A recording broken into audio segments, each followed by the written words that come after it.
Students, the next topic is delegation. Let's see what exactly is delegation.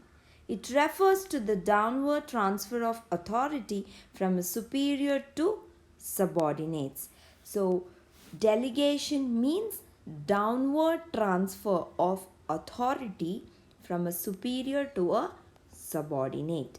The manager who delegates authority holds his subordinates responsible for his or her performance of the assigned task. For example, in college, we will say principal will delegate his authority and responsibility on his subordinates. Subordinates are nothing but the various departments like the teaching members, non teaching members, administrative members, and so on. So, the managers who delegate authority holds his subordinates responsible for his or her performance for the assigned job.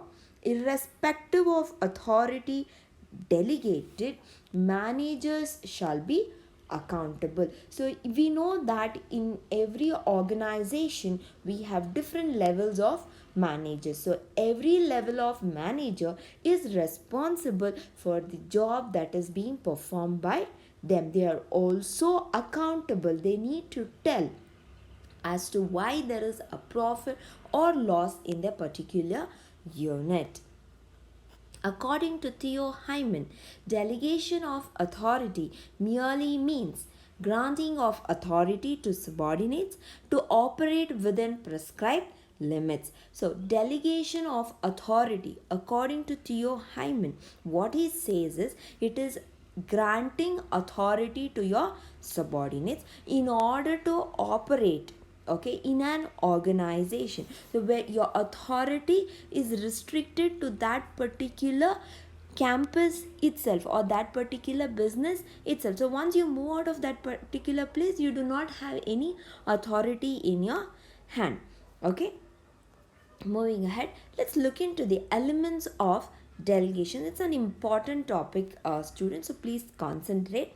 First and foremost, authority. The second element is responsibility. The third element is accountability. So this can be your 1 mark or a 2 mark question where state the elements of delegation. So you need to write the answer as authority, responsibility, and accountability. So let's look into what exactly is authority. The power of taking decision in order to guide the activities of others.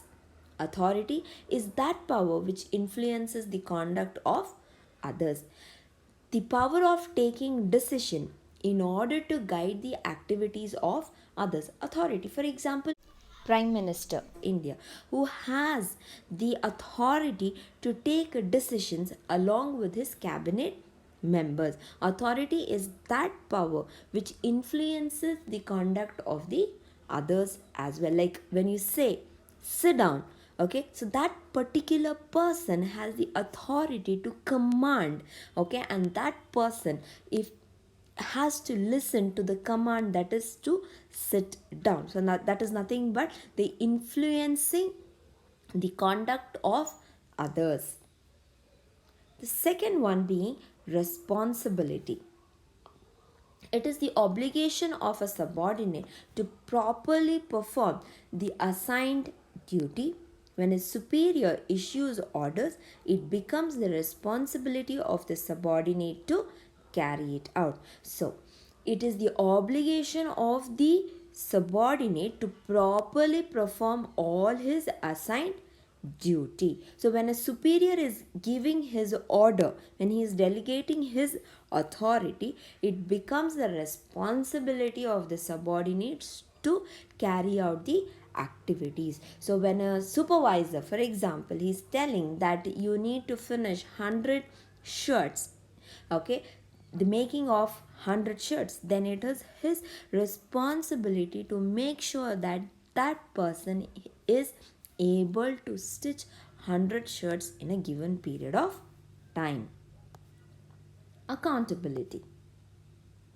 When a superior assigns some work to a subordinate, he is answerable to his superior for his success or failure. So as I have given the example, okay, when a superior is telling his member to manufacture 100 shirts, okay, if he is not able to manufacture 100 shirts, okay, then he has to be accountable in narrating as to why he is not able to manufacture 100 shirts. So when a superior assigns some work to his subordinates, okay, that subordinate is answerable to his superior for the success or the failure. Success is if he is able to manufacture 100 shirts. Failure is if there is any shortcoming. He is manufacturing only 90 shirts. So he has to answer why he was able to manufacture only 90 and why he wasn't able to manufacture the remaining shirts. Comparative view, that is between authority, responsibility, and accountability. Meaning, authority, right to command, obligation to perform an assigned task is responsibility, accountability for the outcome of the assigned task. Origin arises from formal position, arises from delegated authority, arises from responsibility. Flow downward from superior to subordinates, whereas upward from subordinate to superior, so it is upward movement. Likewise, accountability is also upward movement from subordinates to the superiors. Delegation, authority can be delegated, whereas responsibility cannot be entirely delegated, whereas accountability cannot be delegated at all, because you're giving answer. So where do you have the power? You do not have the power to command. So therefore accountability cannot be delegated. It is only authority that can be delegated. Let's look into the importance of delegation. The first one being effective management. Managers can now perform efficiently, dedicate time on important matters, freedom to sneak through opportunities. Managers can perform very effectively now, okay, because they have a lot of time that they can dedicate in various aspects, or they can invest their time in looking into various matters and also look out for multiple opportunities. Employee development is the second importance of delegation. Employees get more opportunities to utilize their talent, which allows them to develop their skills and equip themselves for higher position. So when they invest their time in various business opportunities, this allows them to personally grow in an organization. They need not have to restrict themselves by being supervisors. They can climb up the ladder and occupy different managerial positions. Employee motivation is the third importance of delegation. Delegation helps in developing the talent of employees. Responsible employees feel more confident at work, resulting in his or her performance. So delegation helps in developing the talents of employees. So motivation in turn helps subordinates and superiors to work towards the organization.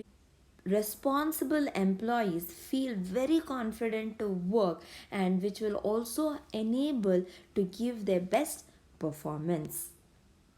The fourth one being facilitation of growth. Delegation facilitates growth and expansion by providing trained and experienced personnel for taking up leading position in new projects. So you're not only having employee development, it also adds up in facilitation of growth. So what happens is delegation facilitates growth and expansion by providing trained and experienced personnel for taking up that leading positions in new projects.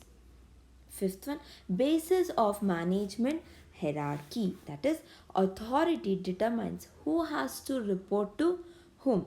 It creates superior subordinate relationship, which is the basis for management hierarchy. So when you know to whom you have to go and report, it creates superior subordinate relationship, which is nothing but a basis for managerial hierarchy.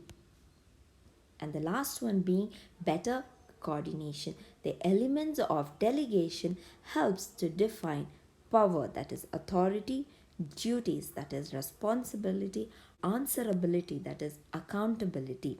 This helps to avoid overlapping of duties, bring better coordination among various departments and functions of management. So elements of delegation play a very important role in better coordination of various departments like finance department, human resource department, production department, sales department, and so on. So with this we complete the understanding of the concept called delegation.